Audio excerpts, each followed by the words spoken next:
Imaginez une ressource naturelle renouvelable, utilisée depuis des millénaires et qui pourtant aujourd'hui reste encore centrale pour notre économie mondiale. Cette ressource, c'est évidemment le bois. Mais investir dans le bois, est-ce vraiment possible? Et surtout, est-ce que c'est rentable? Le marché du bois, pourtant méconnu, est en réalité vaste et complexe. Construction, énergie, déforestation, le bois est partout et son prix est influencé par des enjeux environnementaux et économiques qui nous touchent tous. Mais alors, comment investir dans cette ressource? Quel type de placement offre les meilleurs rendements? Et quels sont les risques à considérer avant de se lancer dans ce secteur si particulier? Tout au long de cette vidéo, nous découvrirons les différents types d'investissements en bois qui soutiennent l'économie durable, depuis les forêts jusqu'aux actions d'entreprise, avec des simulations concrètes, de gains et des exemples de portefeuille. Restez bien attentifs car le marché du bois peut s'avérer surprenant.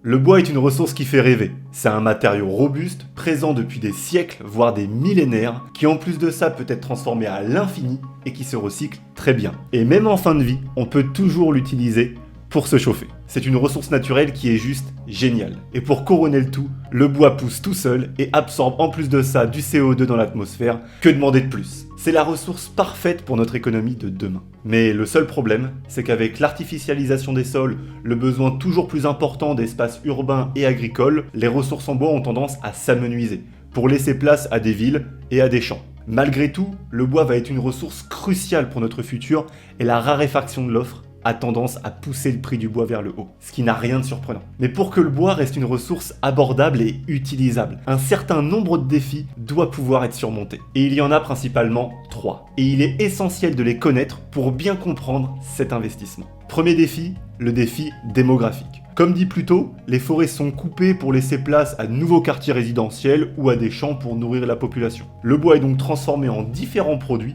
pour soutenir l'économie, mais la taille des forêts diminue au fil de l'évolution économique. Le deuxième défi, le défi environnemental. Les autres matériaux de construction, comme le béton et le métal, sont des gros concurrents du bois, mais ils ont une empreinte carbone vraiment néfaste pour la planète. Dans le futur, le bois devrait donc gagner des parts de marché, mais seulement si son prix reste abordable. Ce qui n'a rien de certain, sachant que le cours du bois subit régulièrement des augmentations de 10 voire 30% sur une année. Et comme les constructeurs cherchent des prix faibles pour conserver leurs marges, le secteur de la construction va être un véritable défi pour ce marché. Troisième défi, les ressources forestières. La demande en bois ne cesse d'augmenter année après année. On en coupe toujours plus pour alimenter notre économie, mais il y a un problème. Un arbre coupé et un arbre replanté ne valent pas du tout la même chose. Je pense que vous le savez. Pour qu'un arbre soit mature à la coupe, il doit avoir entre 30 et 50 ans. C'est juste énorme. En clair, lorsqu'on en plante un aujourd'hui, on pourra l'utiliser qu'à minima en 2054. Donc vraiment, c'est pas pour tout de suite. Qu'est-ce qu'il faut en déduire? Que la pérennité de ce secteur se situe dans le replantage d'arbres pour le futur et donc dans des prévisions à long terme. Mais l'humain n'est pas super bon pour ça. Alors, gardez quand même en tête qu'il y a d'autres défis un peu plus complexes comme la géopolitique ou encore la réglementation environnementale, qu'on verra un petit peu plus tard ensemble. Mais on est d'accord, connaître les défis qui se dressent sur le secteur bois ne suffit pas du tout à appréhender le marché dans sa globalité. On va devoir pousser l'analyse un petit peu plus loin.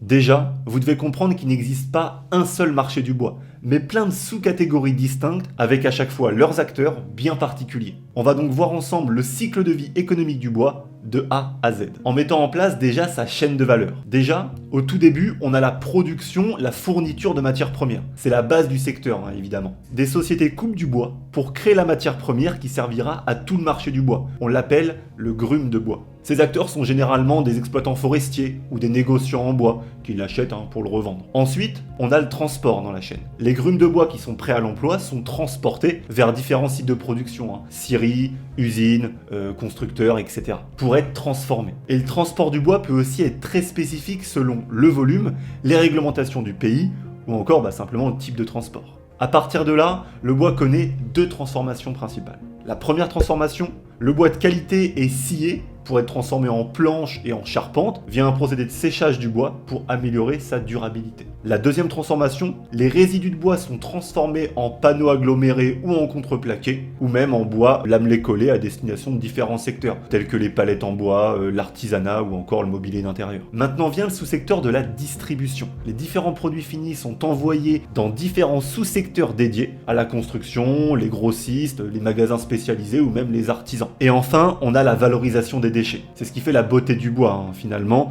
c'est que tout au long de la chaîne de valeur, les chutes de bois, la sciure et les déchets des produits sont transformés en bois de chauffage pour alimenter les habitations. Vous connaissez maintenant la chaîne de valeur du bois en globalité. Dessus, vous imaginez bien qu'il y a un grand nombre d'acteurs qui agissent sur un ou plusieurs sous-segments. Le secteur du bois d'ailleurs, il est très atomisé. Il n'y a pas forcément d'énormes leaders comme on a pu voir sur d'autres secteurs comme celui de l'eau. En réalité, 92% des entreprises du secteur font moins de 15 millions d'euros de chiffre d'affaires. Et c'est principalement des PME qui se développent tout au long de la chaîne de valeur pour s'approvisionner ou pour distribuer leurs produits. Mais ils ne peuvent pas aller à un niveau global. Et au vu de l'évolution des besoins et des usages, ces sociétés voient leur chiffre d'affaires augmenter, comme on peut le voir avec cet exemple sur la fabrication d'emballages en bois. En clair, des palettes. Avec l'évolution du commerce international, ces sociétés voient leur production et leur vente augmenter au fil du temps. C'est ce qui leur permettra d'investir davantage pour leur développement. En tout cas, c'est ce qu'on pourrait le penser en regardant à première vue ce graphique. Sauf que dans le même temps, on peut voir ce graphique. Le nombre d'emballages produits en France a paradoxalement diminué ces dernières années. Bizarre, non? Eh bien, pas tant que ça. En fait, l'augmentation de leur chiffre d'affaires est plutôt à mettre sur le dos de l'ajustement de marge à cause de l'augmentation du prix du bois, qui a tendance à augmenter au fil du temps, on se souvient. C'est-à-dire que les fabricants augmentent leur prix afin de conserver leur marge bénéficiaire, mais pas parce qu'ils vendent plus, simplement pour rester en vie. Il est donc essentiel de garder à l'esprit une chose. Le secteur du bois comprend des sous-segments en difficulté et d'autres en plein essor. Donc il va falloir comprendre les marchés qui marchent aujourd'hui et ceux qui seront pérennes pour le futur. On peut prendre le sous-segment du négoce du bois par exemple, qui a vu son chiffre d'affaires se multiplier depuis le Covid, avec une augmentation de 40% sur 4 ans, en clair 10% par an. Ce graphique montre encore une fois l'impact de l'augmentation des prix du bois sur le marché. Mais cette fois-ci c'est positif, parce que les négociants en bois, ils ont tout intérêt à que le prix du bois augmente. Donc qu'est-ce qu'on peut en déduire de tout ça? Eh bien c'est que la valeur économique du secteur du bois réside dans l'augmentation du prix du bois dans le temps. On va devoir comprendre maintenant comment est-ce qu'on fait pour réellement investir dans le secteur du bois et quelles sont les meilleures pratiques surtout. Bon, maintenant qu'on a compris les enjeux du marché, comment est-ce qu'on fait pour investir dessus? Déjà, il est possible d'investir directement dans le bois en achetant une forêt ou une parcelle d'un groupement forestier. Si vous choisissez d'acheter vous-même une forêt, c'est tout à fait possible et ça vous apportera plus de rentabilité. Mais bien que ça soit rentable, attention. Vous devez avoir des connaissances techniques sur la gestion d'une forêt sur le long terme et les fonds pour assurer aussi la gestion. Sinon, sa santé pourrait décliner dans le temps et sa valeur avec. C'est pour ça que dans la majorité des cas, on vous conseillera plutôt d'acquérir une parcelle d'un groupement forestier. La gestion est assurée par des professionnels et vous obtenez une rentabilité sur le bois vendu, tout en ayant la même réduction d'impôt que pour l'achat d'un bois en direct. Parce que oui, vous pouvez avoir une réduction d'impôt en achetant du bois et forêt. Cet investissement vous donnera droit à une réduction d'impôt de 18% du montant investi dans la limite de 5 700 € pour une personne seule ou 11 400 € pour un couple. En échange de cette réduction d'impôt, vous devrez garder la forêt à minima 8 ans. Et en complément des 18% de réduction d'impôt, vous obtiendrez une rentabilité annuelle de l'ordre de 2% à peu près. L'inconvénient, c'est que ce type de placement est assez peu liquide. Ça veut dire que ça vous demandera du temps pour pouvoir le revendre. Ça peut être intéressant, attention, mais il est possible de soutenir le secteur du bois en obtenant une meilleure rentabilité et une liquidité bien plus importante. On va justement regarder ça ensemble.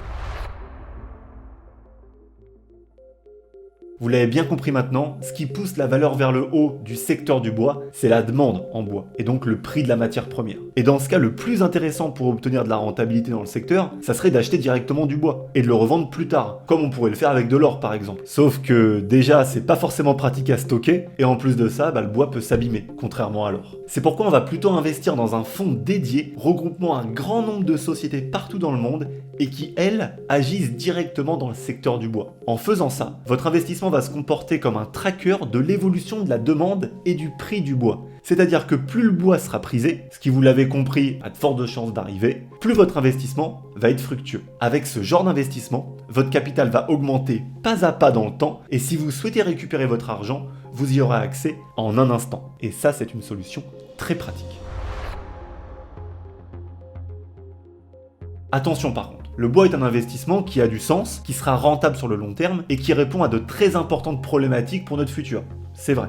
Mais aujourd'hui, force est de constater qu'aussi bien dans les pays développés que dans les économies émergentes, nous consommons beaucoup plus de bois que nous en produisons. Son prix augmente donc inévitablement, mais jusqu'à quel point? La question de sa limite est fondamentale pour le marché du bois. Sa limite, ça sera sans doute le jour où il ne sera plus rentable d'utiliser cette ressource face à d'autres matériaux, comme le béton, le métal ou le plastique par exemple. On peut citer l'exemple de Bolsonaro, l'ancien président du Brésil, qui avait activement œuvré à détruire 41 000 km² de forêt amazonienne entre 2019 et 2022. C'est une perte énorme pour la surface forestière mondiale. Mais même si ce choix est discutable, le Brésil lui aussi a besoin de se développer économiquement et d'avoir de la place pour ses terrains urbains comme tous les autres pays. Donc est-ce bien ou mal?